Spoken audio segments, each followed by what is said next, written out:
नमस्कार दोस्तों, मैं विजय कुमार आप लोगों का स्वागत करता हूं मॉडर्न आईटीआई के इस यूट्यूब चैनल पे, जहां हम लोग पढ़ने जा रहे हैं एम्प्लॉयबिलिटी स्किल।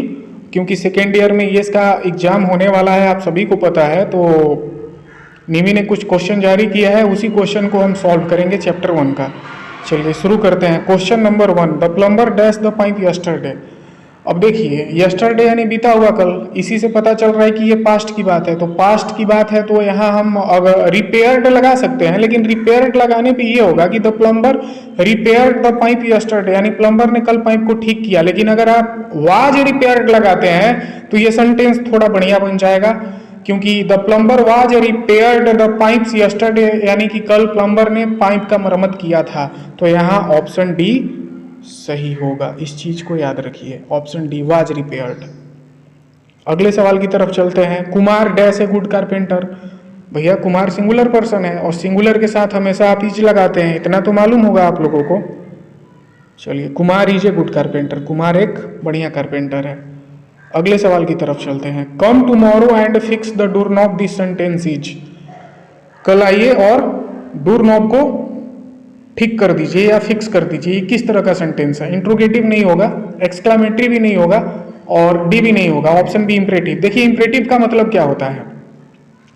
जब आप किसी को आदेश देते हैं, सलाह देते हैं या अनुरोध करते हैं किसी से कुछ काम करने के लिए, तो ऐसे सेंटेंस को आप इंपरेटिव सेंटेंस कहते हैं। तो come tomorrow and fix the door knob, कल आओ और डोर नॉब को ठीक कर दो, एक तरह से आप यहाँ आदेश दे रहे हैं। तो यहाँ ऑप्शन बी सही होगा।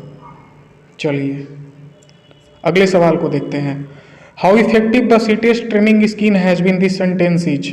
ये जो आपका सेंटेंस होगा, इंपरेटिव नहीं होगा, डिक्लेरेटिव नहीं होगा, ये एक्सक्लामेटरी है। अब एक्सक्लामेटरी का मतलब क्या होता है कि जिन वाक्यों में आपको आश्चर्य का बोध हो, घृणा का बोध हो, खुशी का बोध हो या शौक का बोध हो, उसे एक्सक्लामेशन कहा जाता है। और जिन वाक्यों के अंत में एक्सक्लामेशन चिन्ह लगा होता है, उसे एक्सक्लामेशन या एक्सक्लामेटरी सेंटेंस कहते हैं। एक्सक्लामेशन चिन्ह का मतलब ये होता है, ये तो देखिए यहाँ लगा हुआ है क्वेश्चन नंबर 4 में। देखिए, how effective the CTS training has been, exclamation चिन्ह है, उसके बाद है दिस सेंटेंस इज। तो ये एक्सक्लामेटरी है, क्योंकि सेंटेंस से भी पता चल रहा है ना कि ये आश्चर्य होकर के कोई बात कर रहा है कि कितना प्रभावी है सीटीएस ट्रेनिंग।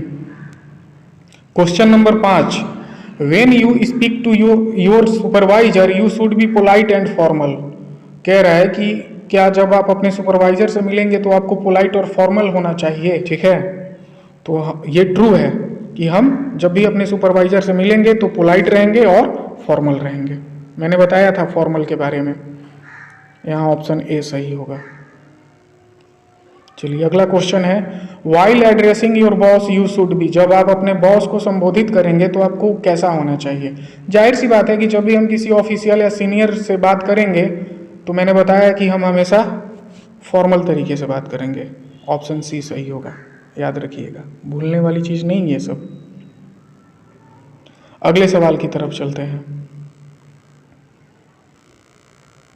कह रहा है, the customer requested the lady executive to display the different mobile phone models. Customer ने लेडीज एग्जीक्यूटिव से रिक्वेस्ट किया कि मुझे मोबाइल फोन का दूसरा मॉडल दिखाइए। And the customer asked, customer ने ये भी पूछा किससे? लेडी कस्टमर से। अब लेडी कस्टमर है तो उसके लिए आप हर का यूज करेंगे, her to mention the cost of the mobile too, कि इन मोबाइलों की कीमत भी आप बता दीजिए, ठीक है? तो यहाँ हर हो जाएगा, सी। चलिए अगले सवाल को देखते हैं। अगला सवाल ये है कि the ITI principal called Manoj, ITI के प्रिंसिपल ने मनोज को बुलाया। द प्रिंसिपल आस्क्ड, प्रिंसिपल ने मनोज से पूछा, आस्क्ड हिम, है ना, asked him to show his hall ticket for the CTS examination. उससे बुलाया, प्रिंसिपल ने मनोज को बुलाया और उससे पूछा कि अपना एडमिट कार्ड दिखाओ सीटीएस एग्जामिनेशन का। तो यहाँ ऑप्शन भाई साहब ए सही होगा, हिम और हिज। चलिए अगले सवाल को देखते हैं। Hi how are you what's up, these are examples of. मैंने बताया था कि इस तरह का जो एग्जाम्पल होता है वो इनफॉर्मल कम्युनिकेशन होता है, क्योंकि आप अपने दोस्तों के साथ ही इस तरह से बात कर सकते हैं। Hi how are you what's up, क्या चल रहा है ना? यहाँ ऑप्शन बी सही होगा, ऑप्शन बी। अगला सवाल है, how do you come to work, what is your qualification, these are examples of.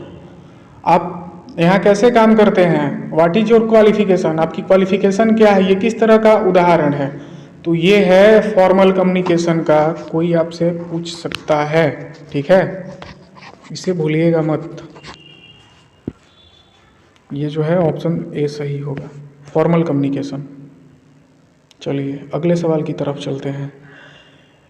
If you meet your supervisor in the grocery store you will, जब आप अपने सुपरवाइजर से ग्रोसरी स्टोर में मिलेंगे आपका बिहेवियर कैसा होगा।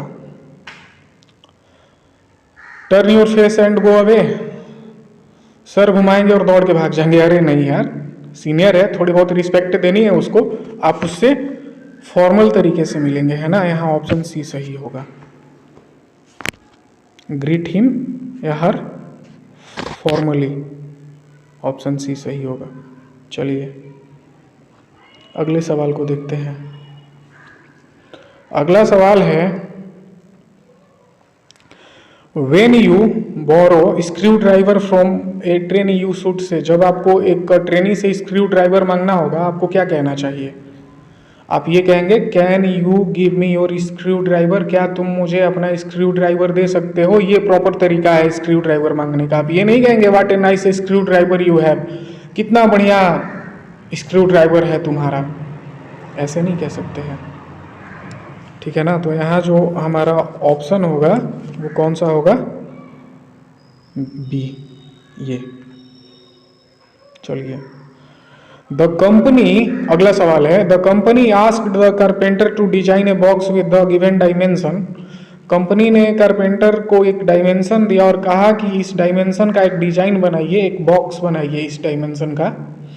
व्हेन इट वाज अप्रूव्ड, जब उस कारपेंटर ने डिजाइन दिया, दिए हुए डायमेंशन के हिसाब से उसका डिजाइन तैयार कर लिया, तो he made many more, company ने उसको ये भी कर दिया कि आपने जो डिजाइन बनाया है वो परफेक्ट है। तो उसके बाद क्या होगा, वो और भी तो बॉक्सेज बनाएगा, क्योंकि कंपनी उसको ऑर्डर देगी कि और भी और ज्यादा बॉक्स बनाइए आप। तो यहाँ पे ऑप्शन सी हो जाएगा। अगला सवाल है, magnificent, large, thin, lengthy, square, bright, sharp, hard are example of. देखिए इस तरह का जो वर्ड होता है ना, इन वर्ड का यूज करके आप किसी भी चीज को डिस्क्राइब करते हैं। जैसे कि दिस इज वेरी लार्ज, यह बहुत बड़ा है। What A magnificent stroke, cricket में सुना होगा आपने कि कितना शानदार स्ट्रोक है ये। तो ये इस तरह के जो वर्ड होते हैं वो डिस्क्राइबिंग वर्ड होते हैं। तो यहाँ ऑप्शन ए सही हो जाएगा आपका। अगला सवाल है कि table, wire, socket, cable, hammer, nail, pipe, motor, refrigerator are examples of. कुछ नहीं भाई साहब, ये सिर्फ नेमिंग वर्ड है ना, ये सिर्फ नेमिंग वर्ड है, याद रखिएगा। इन वर्ड्स का यूज करके आप क्या कर सकते हैं, कुछ नहीं कर सकते हैं। बस हैमर अगर आपको नाम पता है तो आप कहेंगे दिस इज ए हैमर, या मुझे हैमर चाहिए, केबल चाहिए, या वहां एक टेबल है, और क्या। अगला सवाल है, fix, measure, pull, lift, grind, mix, operate are example of. किसी भी चीज को फिक्स करना, किसी भी चीज को मेजर करना यानी मापना, measure this, pull that, lift it, है ना। तो ये इस तरह के जितने भी वर्ड होते हैं वो होता है एक्शन वर्ड, है ना, याद रखिएगा, एक्शन वर्ड होता है।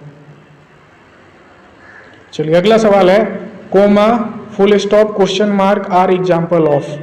देखिए comma, full stop, question mark, ये सब जो है एग्जाम्पल है किस चीज के, पंचुएशन मार्क के, पंचुएशन मार्क, ठीक है, भूलिएगा मत।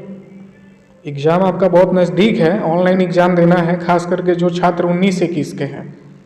अगला सवाल है, one must learn what turn taking is and maintain eye contact during discussion. कह रहे हैं ना कि हर किसी को ये सीखना चाहिए कि आई कॉन्टैक्ट का कितना महत्व है डिस्कशन के दौरान। तो क्या ये सही है, बिल्कुल सही है। When you start a discussion on a topic, what do you say? जब आप किसी भी टॉपिक पे डिस्कशन शुरू करते हैं आप क्या कहते हैं, लेट्स फिनिश, नहीं, लेट्स फिनिश नहीं कहेंगे भैया, अभी बात शुरू करनी है, बात खत्म कहाँ से होगी। हम कहेंगे लेट्स डिस्कस, चलिए बात शुरू करते हैं, ठीक है, ऑप्शन ए सही होगा।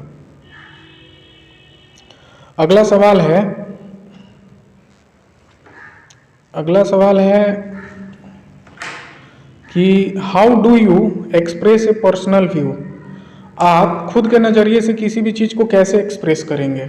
आई डिसएग्री, अगर कोई कुछ कह रहा है तो आप अगर उसकी बातों से सहमत नहीं है तो आप क्या उसको ऐसा कह सकते हैं, आई डिसएग्री, मैं तुम्हारी बातों से असहमत हूँ। नहीं, ऐसा नहीं कहेंगे क्योंकि सामने वाले को बुरा लग जाएगा।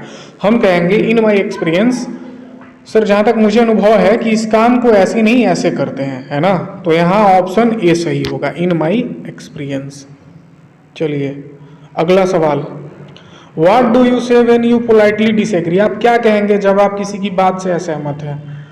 यू आर रॉन्ग, सीधा सीधा, नहीं ऐसा नहीं कह सकते हैं। आप कहेंगे I am afraid I have to disagree, मुझे डर है कि मुझे आपकी बातों से असहमत होना पड़ेगा। ऑप्शन बी सही होगा, क्वेश्चन नंबर 21 का। ठीक है, ऑप्शन बी। अगला सवाल है when do you disagree with an idea opinion you से। जब आप किसी की आइडिया से, किसी के ओपिनियन से डिसएग्री हैं, असहमत हैं, आप क्या कहते हैं। आप कहते हैं डू यू नो, क्या तुम्हें पता है कि इस काम को ऐसे किया जाता है। नहीं, आप ये नहीं कहते हैं, आप कहते हैं आई एम सॉरी बट, मुझे माफ कीजिएगा लेकिन इस काम को हम ऐसे भी कर सकते हैं। तो यहाँ ऑप्शन बी सही हो जाएगा, आई एम सॉरी बट। चलिए अगले सवाल को देखते हैं। You are requested to complete the given assignment by Monday, this is an example of. आपसे रिक्वेस्ट है कि आपको जो असाइनमेंट दिया गया है उसको मंडे तक पूरा कर लीजिएगा। तो ये जो है उदाहरण है फॉर्मल कम्युनिकेशन का, ठीक है ना। किसी कंपनी में या आप स्कूल वगैरह में जब पढ़ते होंगे तो आपको आपके जो टीचर हैं वो आपको असाइनमेंट देते होंगे और वो कहते होंगे कि 4 दिन में, 2 दिन में या मंडे तक कंप्लीट करके लाइए। एक टास्क दिया जाता है और उस टास्क को एक लिमिट समय के अंदर आपको पूरा करना होता है, ठीक है ना। तो उसको वो फॉर्मल कम्युनिकेशन होता है। अगला सवाल है कि gesture, facial expression, eye contact are example of. कह रहा है कि जब आप फेस एक्सप्रेशन देते हैं या आई कांटेक्ट के जरिए इशारा देते हैं तो ये किस तरह का कम्युनिकेशन है। मैंने बताया है कि इस तरह के कम्युनिकेशन को हम कहते हैं नॉन वर्बल कम्युनिकेशन, ठीक है। आई हैव रिसीव कंप्लेन, मुझे कंप्लेन मिली है about our work place safety, और जहाँ हम लोग काम करते हैं यहाँ के सेफ्टी के बारे में। प्लीज चेक देम, एक सीनियर अधिकारी कह रहा है कि अपने जूनियर से कि I have receive complain about our work place safety, please check them, जाओ उसे चेक करो इमीडिएटली, तुरंत, and share the details with me, और पूरा का पूरा डिटेल मुझे बताओ। This is an example of. देखिए इस तरह का ये जो है ना फॉर्मल वर्क प्लेस कम्युनिकेशन है, formal work place communication. Option B सही होगा। चलिए अब अगले वीडियो में मिलेंगे आपसे, दूसरे चैप्टर का जो टोटल क्वेश्चन दिया होगा उसको सॉल्व कराएंगे। तब तक के लिए नमस्कार।